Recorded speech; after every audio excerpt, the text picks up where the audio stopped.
Welcome to Inside the Film Room. I'm Kristen Ergel. Today we'll talk men's and women's hoops, recap the games, and have a preview of the next. We start with head men's basketball coach Matt Figure. Coach, you're coming off a close game on the road to Evansville and a big win against Troy last night. Troy made an NCAA appearance last year. They come into the Dun, go up early, but the Govs fight till the end, going on an 18-2 run to take down the Trojans. What do you hope to build from a win like last night? Just more confidence. Our kids have been in spots. We were real competitive at Oklahoma State. Fell a little short. We had the lead for the majority of the game at Illinois, and then losing a heartbreaker in overtime at Evansville. It's deflating, and so our kids have to learn how to win. And so I give credit to my guys. We got down early. We were down 9 at the half, and they found a way to keep fighting and keep chipping away, and we came out on the good side of the score. So it does nothing to give us more confidence. A highlight of the Evansville game, going back to the other one, Terry Taylor picked up 30 points. That's the most by any freshman since 1999. He's picked up the OVC Freshman of the Week honors. Had a good game last night as well. What does he do that makes him so special? He just has a knack for putting the ball in the basket.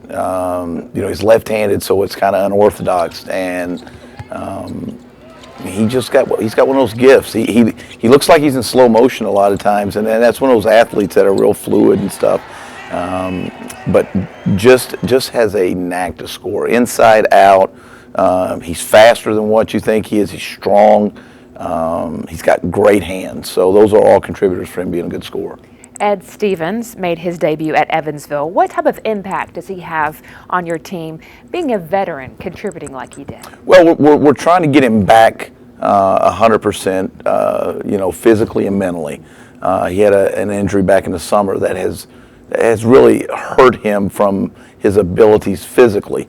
But he is a big boost. He's been, so good for our young guys.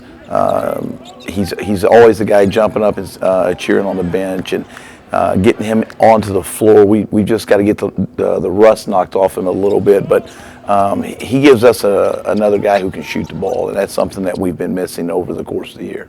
You've played well at home this season. The upcoming 6-game homestand is going to be the longest since the 04-05 season. How can this stretch set a tone for the remainder of the season? Well, it gives us a chance to play in front of our fans. Our kids are comfortable playing here. When you have an opportunity if you want to strive to compete for a league title, you have to win your home games. And fortunately, we got 2 right before Christmas against two really good teams, and then we start our first 4 in league play at home. So it can do nothing but just make our team more confident if we can figure out a way to win these 6. Since the Virginia game on November the 13th, the Govs have a turnover differential of plus 49, committed a season low 11 against Evansville. How much have you preached ball control with your veteran guards? It's not only them; it's our whole team. That's been our big Achilles heel, is turning the ball over, giving points off turnovers. We just have to, not travel. It's something we harp on every day. And the reason it's been happening at a high rate over the course of years is because those guys haven't played with one another. So every game they get to play with one another, they get to feel one another out a little better, and hopefully we'll see a decrease in the turnovers as the season goes. You host Western Kentucky on Friday. They beat a ranked Purdue earlier in this year, stayed within 10 points of Villanova. They're coming off a loss against Belmont last night, but what can you expect against the Hilltoppers? They're very fast in transition. They've got good size. They got a veteran in Justin Johnson, who is a inside-out guy. They've got a grad transfer in Darius Thompson. They've got young athletic guards, and they got another senior transfer in Dwight Colby. So we're playing a team that, kind of like us, has some experience, but as the season goes on and they play together, they're going to get better and better. And they've got some impressive wins, especially as you mentioned the one against Purdue, and they beat SMU as well. So we've got our hands full Friday night. All right, best of luck. Coming up, we'll visit with David Midlick. Stay with us.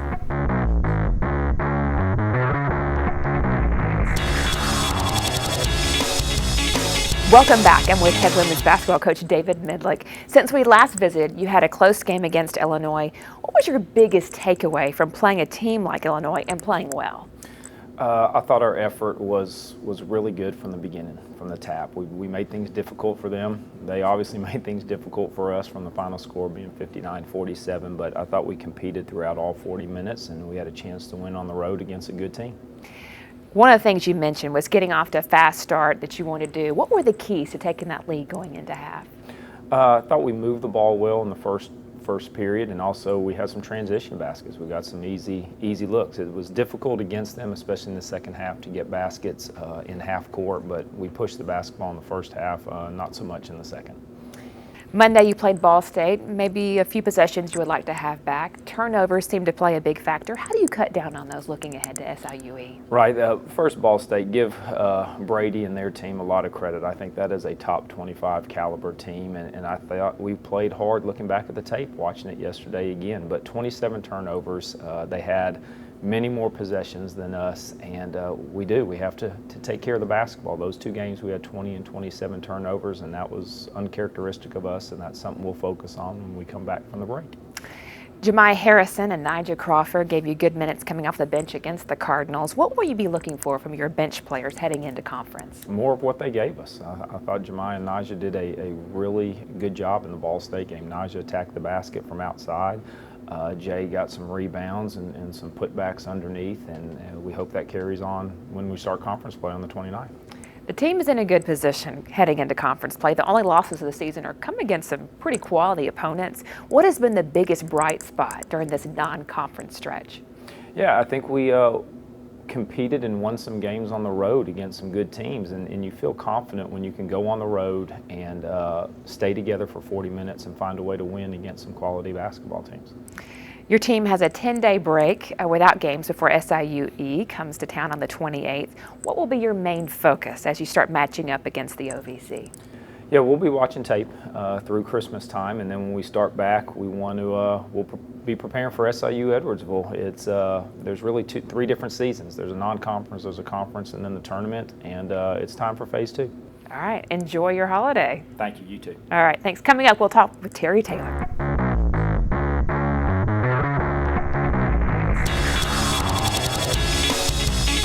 Welcome back. I'm next with Terry Taylor. Terry, you're from Bowling Green, Kentucky. You led your high school team to a state title and were awarded AP First Team All-State. How did you become a Gov? I became a Gov through the last coaching staff. When recruiting was really slow, they were the only ones that was really interested in me. And when they finally offered me in August, I just felt comfortable with them, and I felt I could come in here and make an impact for the team. And then when Coach Luce retired, Coach Figger wanted me to keep my scholarship, so I just thought that was a chance for me to continue to come in here and help with something new in the Coach Figger era. And it's been a good decision. Yes, ma'am. Absolutely. Now you're transitioning to a college game very well. You dropped 30 in the game against Evansville. You're the first freshman to score 30-plus since APSU Hall of Famer Nick Stapleton in 1999. What clicked on Saturday? I think it's just me picking the right times to score on the offense, and my teammates give me the ball in the right times. I couldn't have done that without them, honestly. They know where I like the ball, and they try to give me the ball there so I can make plays and score for us. You followed your 30-point game with 27 points last night against Troy. 20 of those came in the second half. What changed between the first half and the second half? I think we started playing more team ball, and we started sharing the ball more and trusting each other on the offensive and defensive end. And we started rebounding more and sacrificing the greater good of for the team. You picked up your third Freshman of the Week honor. The last Gov to do that was Chris Horton, who was Freshman of the Year in 2013. What do you credit your success thus far?